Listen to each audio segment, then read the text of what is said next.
So you're probably asking yourself, what in the blue blazers is going off here? So if you made it to a particular point in a video a few weeks ago, you'll get this. You'll understand completely. Also, guys, if you're still watching, just quickly, thank you so much for sticking with us this long. I do really appreciate it. And what we're going to do as a thank you, because you stuck around so long, put me a question down in the comment section, and I'm going to do another video replying to them on my TEAMAL channel. So I'll give you a shout out, I'll read the question, I'll select a few, and it could be about this club, it could be about anything, bit of fun. If you want me to do that, put hashtag pick me at the end of your question.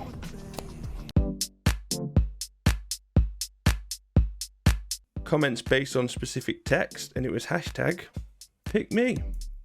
It's as simple as that. Let's go. First question. Nervous. Let me move me. I'm in the way, aren't I? Always in the way. Here we go. So first up in the random generator is Trey T. Thanks, Trey. The question is, what is your favourite of all time? Driver, woods, irons and wedges. Enjoy the videos, bro. Thanks for the content. Thanks, Trey. Lovely comment, mate. Thank you. It's a tough question, that one, isn't it? So favourite of all time could be performance or just pure memories and nostalgia. I'm going to go on the memories and nostalgia point. And when I first look at the word driver, what driver do I think of? And I think of a Ping G2.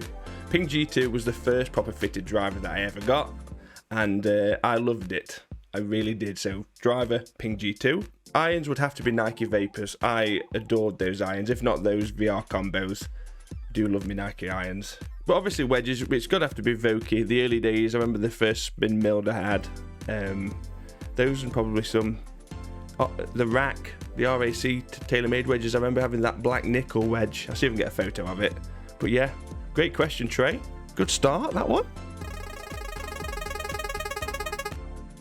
Speaking of crackers, we've got Olaf next. Can we get an on-course video, definitely from Brenda's playground, with this club? So this club, I think, was the TaylorMade Stealth Hybrid. It's been a while since we've visited Brenda, I think. We need to probably incorporate her a little bit more.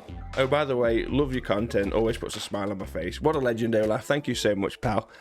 Yeah, I think more course videos in general is what we're trying to aim for. I know the net, I always think of the net stuff in the studio as being the tech, more tech stuff, even though we have a bit of a laugh. The course is more how it's working for me. And it's the same for everybody else. When you get fitted on a system, in a net, you're getting numbers, but you just don't know really how it's going to work until you take it out on the course in real life. So yeah, I plan on that one, Olaf. Thank you, mate.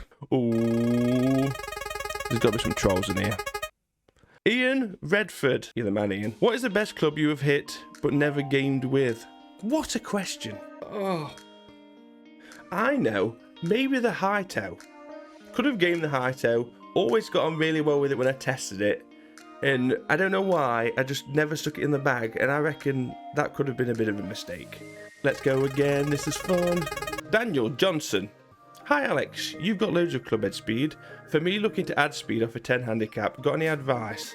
What do you do to get so fast? Everyone's probably going to expect a really scientific answer to this one, and there isn't one. For me, it's probably like sprinting, trying to get faster at sprinting. Yes, gym, particular exercises are going to probably help you, but we don't really access what we've got available within ourselves already. What I mean by that is Bryson made a good point, and it really hit home when he said it was, you don't realise that you decelerate when you get to the ball. Even if you don't think you are, you do a practice swing and I can guarantee it'll feel a lot faster than when you do it when you've got a ball there. It's all in your head. What I had to try and do was literally go to a range, right, no joke, and hit balls as hard as physically possible. And as ogreish as that may seem, what actually happens is you'll lose your balance to start with, you'll wobble all over the place, and then you start to get a bit of a ground for it and you'll notice you don't move as much. But what will happen then, if you try and slow that down, your 80% now would have been your 100% before. So it's a lot of it, honestly, is just getting on a range, for me, and hitting it as hard as possible. There is technique, yes, and particular swings probably won't gain too much more clubhead speed, but from a rule of thumb, obviously if a client came to me and wanted a lesson on how to hit it harder, I'd say that, but there'll be things in a lesson that I could actually change, but that's very particular to each individual swing. So, but from a rule of thumb, that is a good place to start. Just go and bash it, mate. Oh, Ken Turner. I like the non-golf stuff as well. This is great. Why did you move to Australia?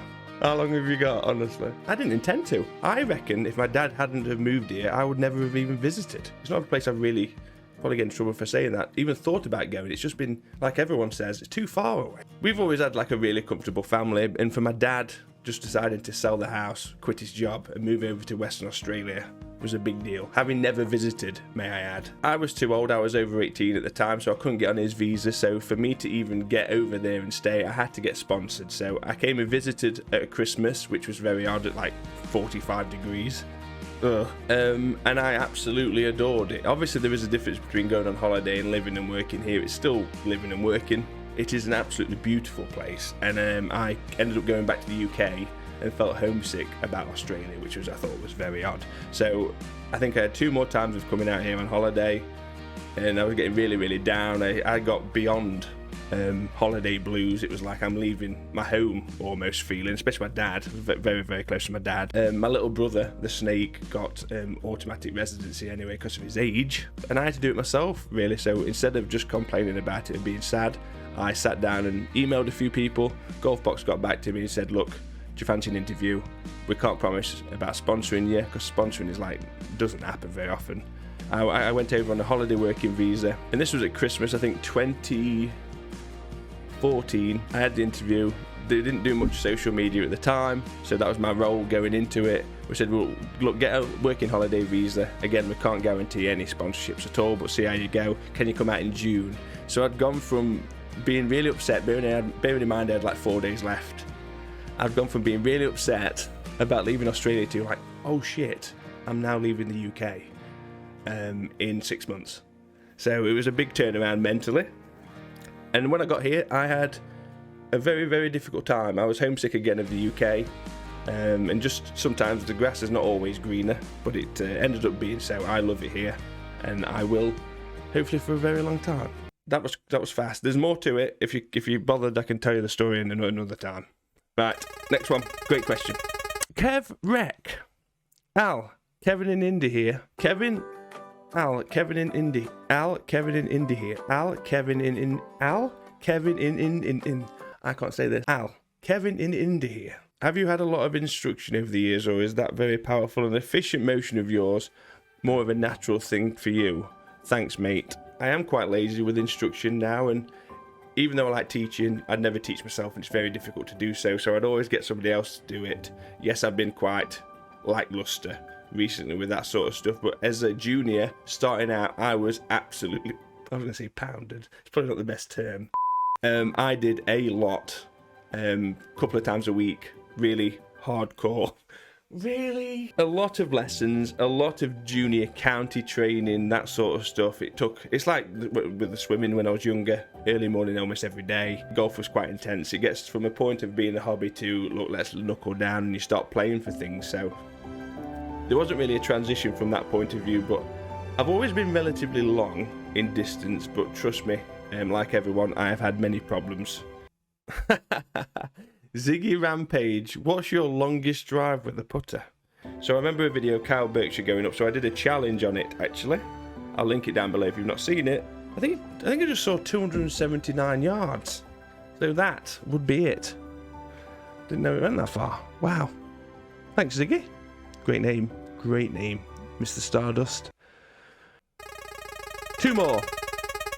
Put some part. Workability or forgiveness, which do you prefer and why? Stunning question.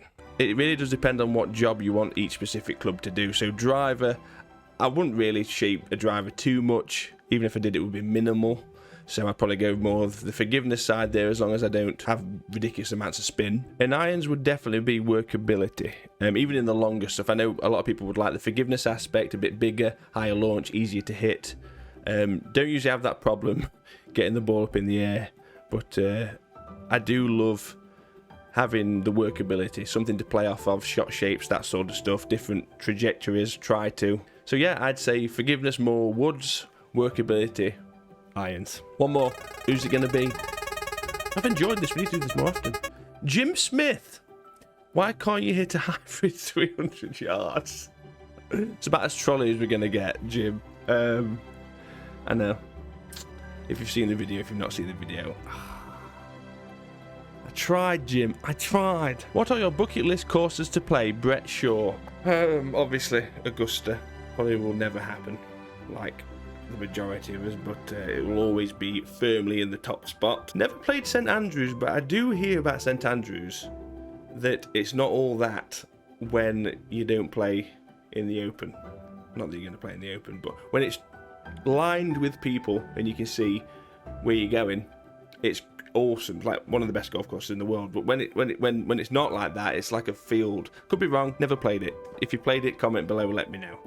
I know one that would be up there, Barnbougle, and I feel like if I don't go and do it in the next few years, I'll never play it. But in Tasmania, one of the best golf courses in the world, and you look at the pictures just in itself, and you know why. But I judge it on everyone that's gone there has gone. It is so unbelievably good, like better than what people think it is, which is usually unheard of. You build something up so much in your mind, it disappoints you. But apparently this one doesn't. So Barnbougle would be right up there.